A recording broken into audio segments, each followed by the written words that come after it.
माफी चाहते। आपण म्हणालात त्याप्रमाणे उशीर झालेला नाही आहे, कारण आम्ही या बाबतीमध्ये भूमिका यापूर्वी देखील स्पष्ट केलेली होती की बीड लोकसभेच्या अनुषंगाने निर्णय झाल्यानंतरच या बाबतीमध्ये शिवसंग्रामची राज्यस्तरावरची भूमिका स्पष्ट करता येऊ शकेल आणि बीड विधानसभेचा हा चौथा टप्पा असल्यामुळे ही गोष्ट होणं स्वाभाविक होतं।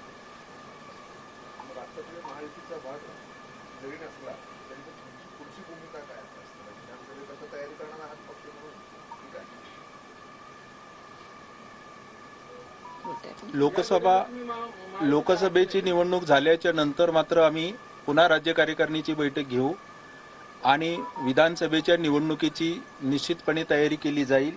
शिवसंग्राम विधानसभेच्या 12 जागा लढवणार आहोत हे गेल्या बैठकीमध्येच आम्ही जाहीर केलेलं आहे।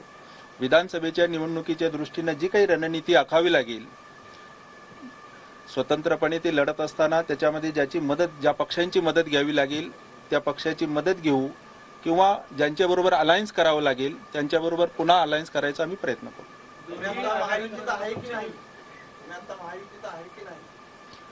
तटस्थतेची भूमिका घेतलेली आहे। आता आपल्या माध्यमातून जाहीरपणे सांगतोय ना,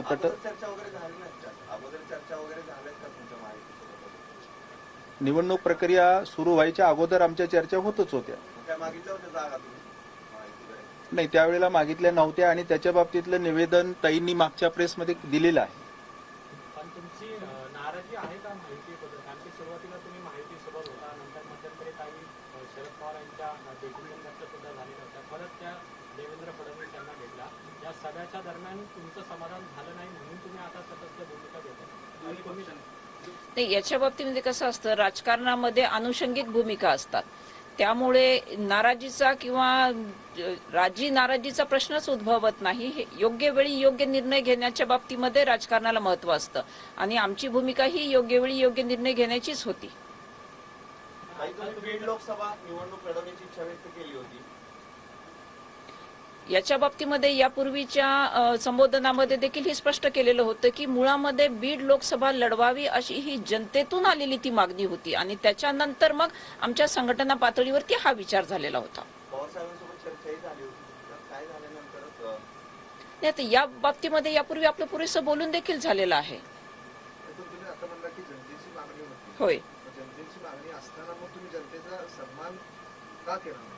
जनतेचा सन्मान करण्याच्या अनुषंगानेच बीडमध्ये जी मी दुसरी प्रेस घेतलेली होती की मी उमेदवारी करणार नाही किंवा लोकसभा लढवणार नाही, हा जो निर्णय जाहीर केला त्या बाबतीत मी तपशिलाने बोलले होते की जनतेच्या निर्णयाचा आदर करण्याचा ठरवूनच आमच्या पक्षाच्या वतीने पुढे लढता येऊ शकतं का हे पाहण्यासाठी जी पूर्ण म्हणजे 11 विधानसभा मतदारसंघाची चाचपणी आहे, ती निवडणूक लढविण्याच्या अनुषंगाने ज्या काही अनुषंगिक बाबी असतात त्या सगळ्या बाबींची सखोल तपासणी केल्यानंतरच या निर्णयाप्रत आले की जनतेची जरी मागणी असेल आणि जनतेच्या हिताचा आदर करण्यासाठीच, परत एकदा मी रिपीट करते की जनतेच्या हिताचा आदर करण्यासाठीच या 11 विधानसभा मतदारसंघांमध्ये सखोल पाहणी करून अनेक